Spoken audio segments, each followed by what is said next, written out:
The dawn broke over Nigeria with an eerie stillness. Birds, usually chattering in the treetops, remained silent, as if holding their breath in anticipation of the coming storm. In Oyo, Prince Moji paced his chambers, his mind racing. The previous night's encounter with Kambili had left him shaken.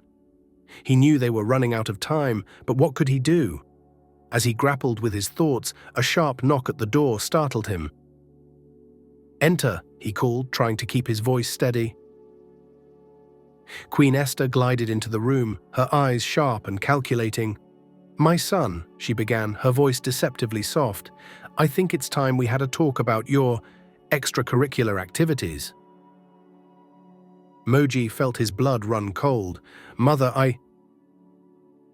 No need for explanations just yet," she interrupted, holding up a hand.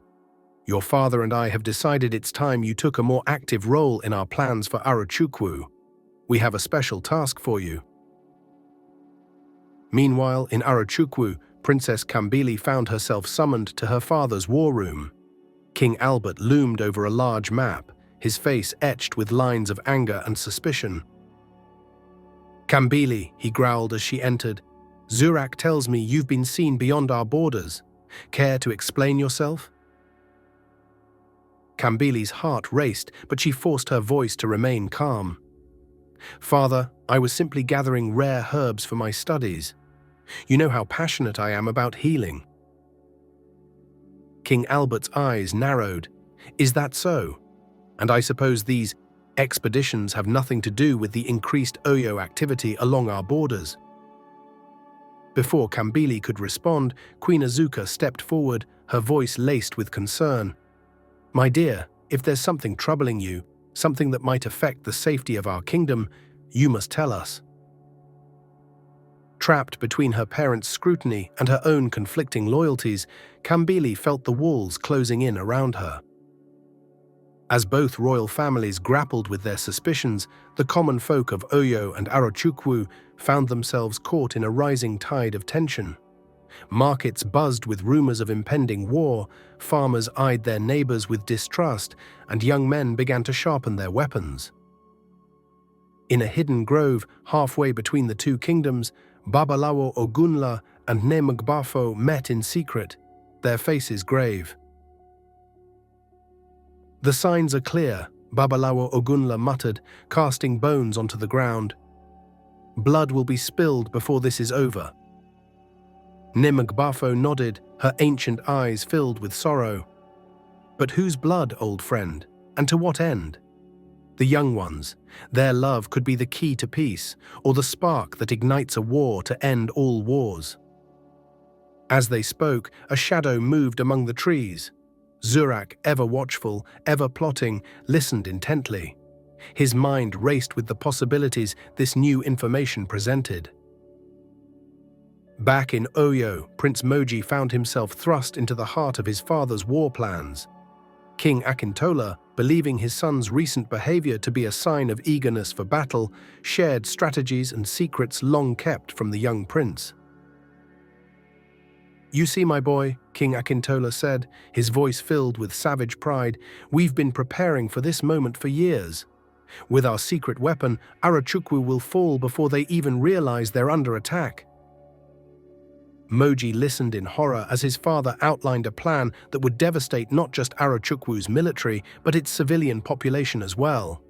He thought of Kambili, of her people, and felt sick to his stomach.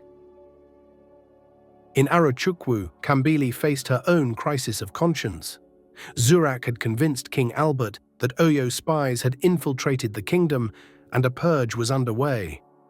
Innocent people were being arrested on the slightest suspicion, and Kambili knew it was only a matter of time before the net closed around her as well. As night fell, both Moji and Kambili made a fateful decision. They could no longer stand by and watch as their kingdoms hurtled towards destruction. Under the cover of darkness, they slipped away from their respective palaces, determined to meet one last time and find a way to stop the coming war. But the path to their secret meeting place was fraught with danger. Patrols from both kingdoms scoured the borderlands, tensions wound so tight that the slightest provocation could spark open conflict. As Moji crept through the underbrush, he suddenly found himself face to face with a group of Arachukwu scouts. For a moment, time seemed to stand still as recognition dawned in their eyes. "Oyo spy!" one of them shouted, reaching for his weapon. Moji turned to flee, his heart pounding in his ears. He could hear the scouts crashing through the forest behind him, their calls alerting others to his presence. Meanwhile, Kambili encountered her own obstacles. As she neared the meeting place, she stumbled upon a group of Oyo soldiers preparing an ambush. She overheard their plans to attack an Arachukwu supply convoy, a move that would surely trigger an all-out war.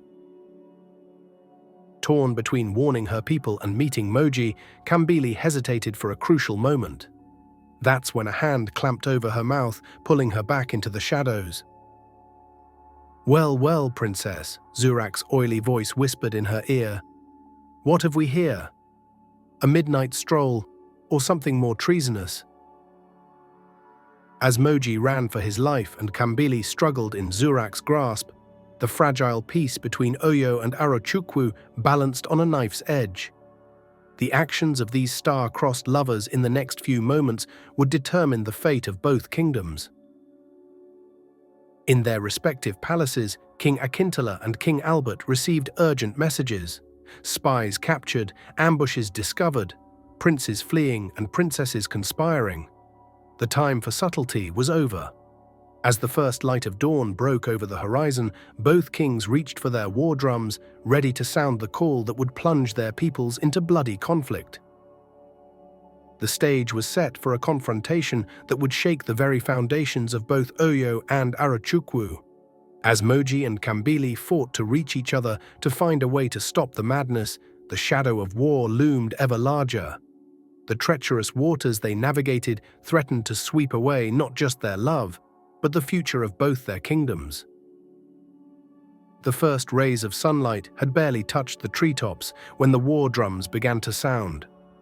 Their ominous rhythm echoed through the forests, villages and palaces of both Oyo and Arachukwu, calling able-bodied men to arms and sending women and children scurrying for shelter. In Oyo, King Akintola stood on his palace balcony, his face a mask of grim determination.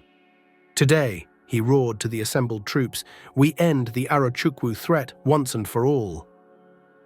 Queen Esther stood by his side, her eyes glittering with anticipation. But as she surveyed the crowd, a flicker of concern crossed her face. "My love," she whispered, "where is Moji?" Miles away, Prince Moji was running for his life. The Arachukwu scouts were still in pursuit, their shouts growing closer by the minute. His royal training had prepared him for many things, but not for this desperate flight through unfamiliar territory. Suddenly, he burst into a small clearing and found himself face to face with Kambili. For a moment, time seemed to stand still as they locked eyes, both panting heavily. "Moji!" Kambili gasped, breaking free from Zurak's grasp in surprise.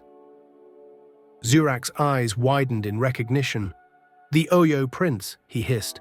"So this is your betrayal, princess."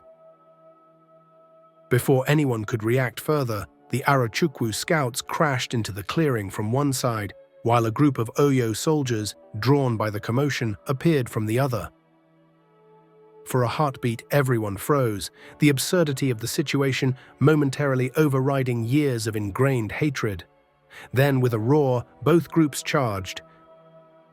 "No!" Moji and Kambili cried in unison, throwing themselves between the opposing forces. Their unexpected action caused both sides to hesitate, creating a momentary lull in the chaos. "Please," Kambili pleaded, her voice ringing clear in the sudden silence. "This madness must stop." Moji nodded, standing tall despite his exhaustion. "We are princes and soldiers, but we are also men. Sons, brothers, fathers.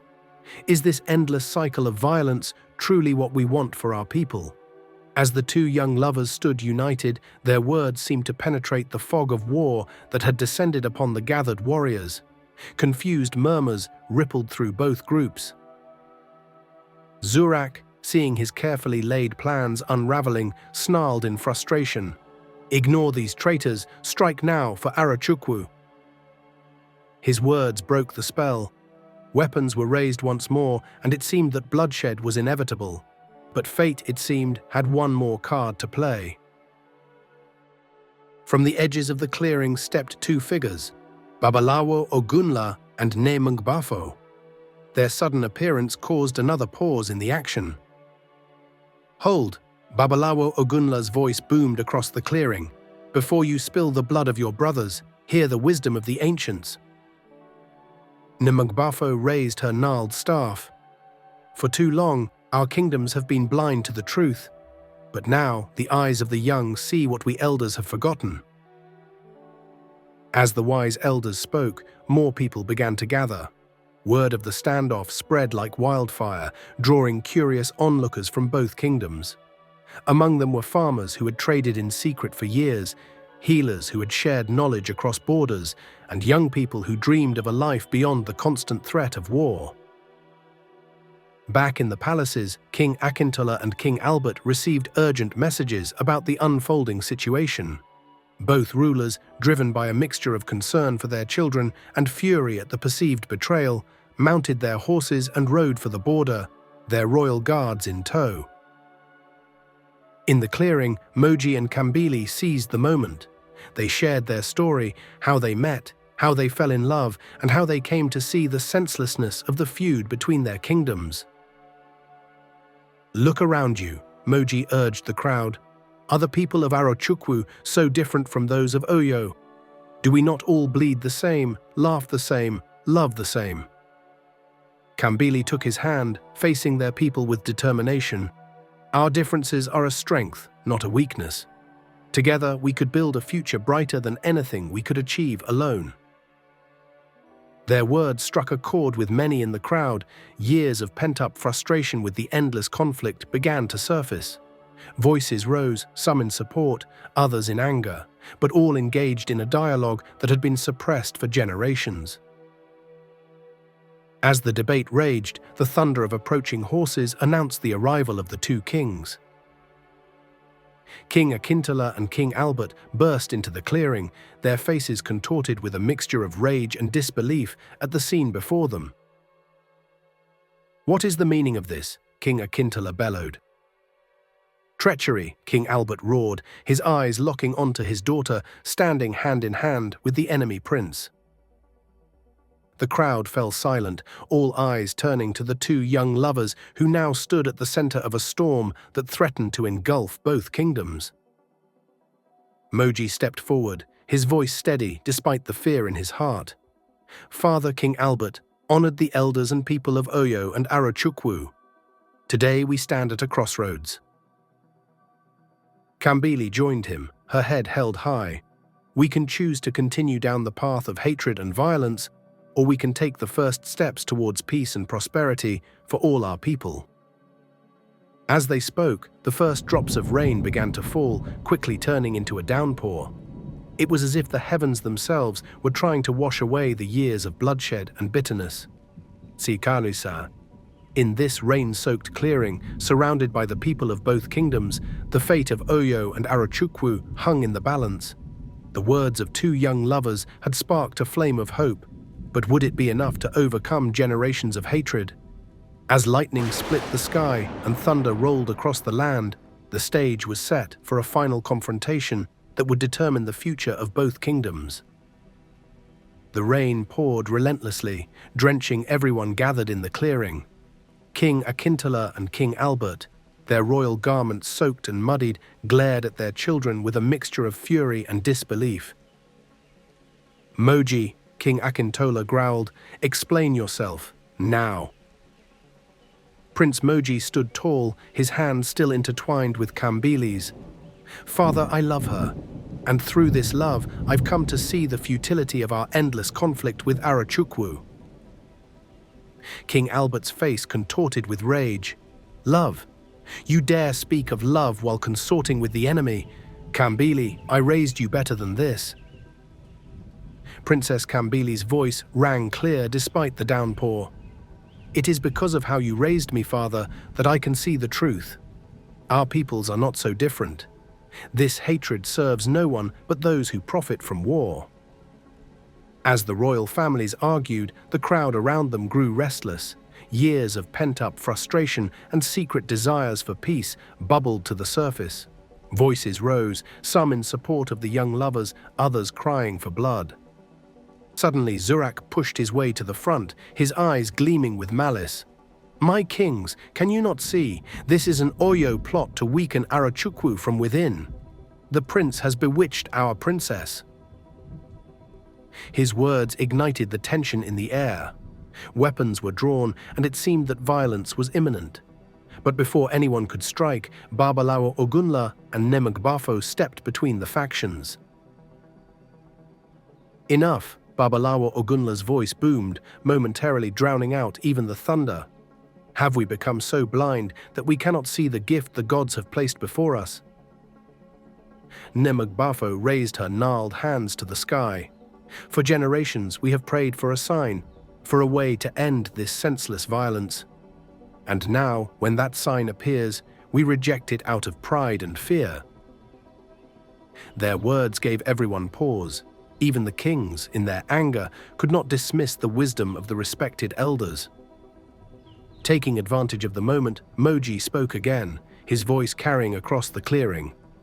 "People of Oyo and Arachukwu, look around you. In this rain, can you tell who is from which kingdom? Are we not all simply people, seeking shelter from the storm?" Kambili joined him, her eyes blazing with passion. "We have a choice to make. Do we continue this cycle of violence, condemning our children and our children's children to live in fear and hatred? Or do we take this chance, however small, to build a better future for all?" A murmur ran through the crowd. Farmers who had long traded in secret nodded in agreement. Mothers who had lost sons to the conflict wiped tears from their eyes. Young warriors, raised on tales of glory, began to question the true cost of their feuds. But peace would not come easily. Generations of hatred could not be erased in a single moment. As the debate raged, tensions flared, insults were hurled, old wounds reopened. In the chaos, Zurak saw his opportunity. Slipping through the crowd, he approached Princess Kambili, a dagger concealed in his robes. "For the glory of Arachukwu," he hissed, raising the blade. Moji saw the glint of steel too late. "Kambili," he cried, throwing himself in front of her. The dagger plunged deep into Moji's chest. A collective gasp rose from the crowd as the prince stumbled, blood mixing with the rain on his tunic. "No!" Kambili screamed, catching Moji as he fell. King Akintola roared in anguish, rushing to his son's side. In that moment, as Prince Moji lay bleeding in the mud, something shifted in the hearts of those gathered. The sight of the young prince willingly sacrificing himself for the woman he loved, regardless of her kingdom, struck a chord deeper than any words could reach. King Albert, his face ashen, ordered Zurak's immediate arrest. The evil herbalist was dragged away, his plots finally exposed. As Kambili cradled Moji's head, her tears mingling with the rain, she looked up at her father and King Akintola. "Is this what we want?" she asked, her voice breaking. "How many more must die before we see the truth?" The two kings looked at each other, decades of hatred warring with the undeniable reality before them. In Moji's sacrifice, they saw the future they were condemning their peoples to, endless cycles of violence and loss. King Akintola knelt beside his son, his voice thick with emotion. "Moji, my boy, why?" Moji, his breath labored, managed to smile. "For love, father, for peace, for the future." As Moji's life hung in the balance, a change swept through the clearing. Oyo healers rushed forward to aid the fallen prince, working alongside their Arachukwu counterparts. Warriors who moments ago were ready to fight now stood shoulder to shoulder, united in their hope for the prince's survival.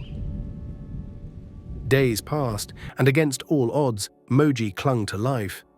In that time, as the people of both kingdoms waited with bated breath, something remarkable happened. Borders that had once been heavily guarded now saw a free flow of healers sharing knowledge and resources to save the prince. Farmers exchanged seeds and techniques, strengthening both kingdoms against famine. Musicians from Oyo and Arochukwu played together, their melodies weaving a new story of unity.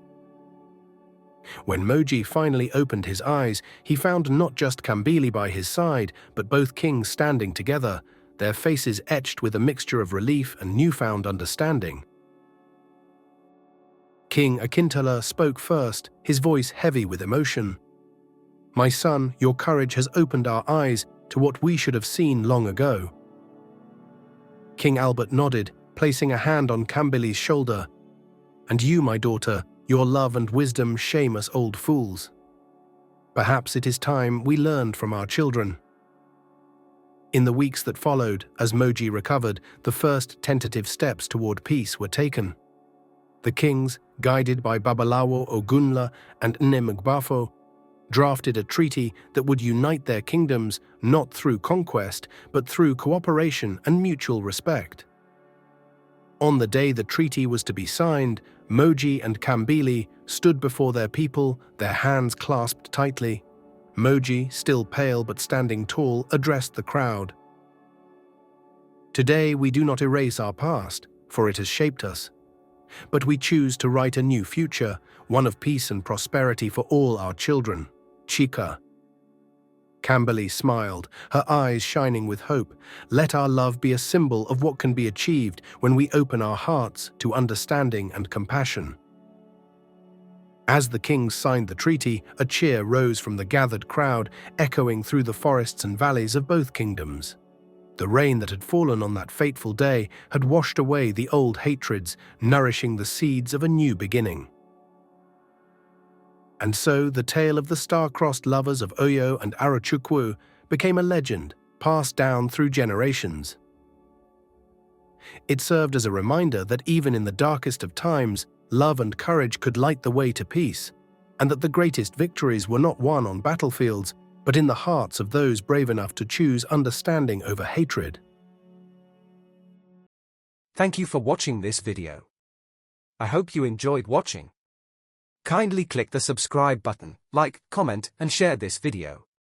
Watch out for more intriguing and eye-catching videos from your favorite YouTube channel.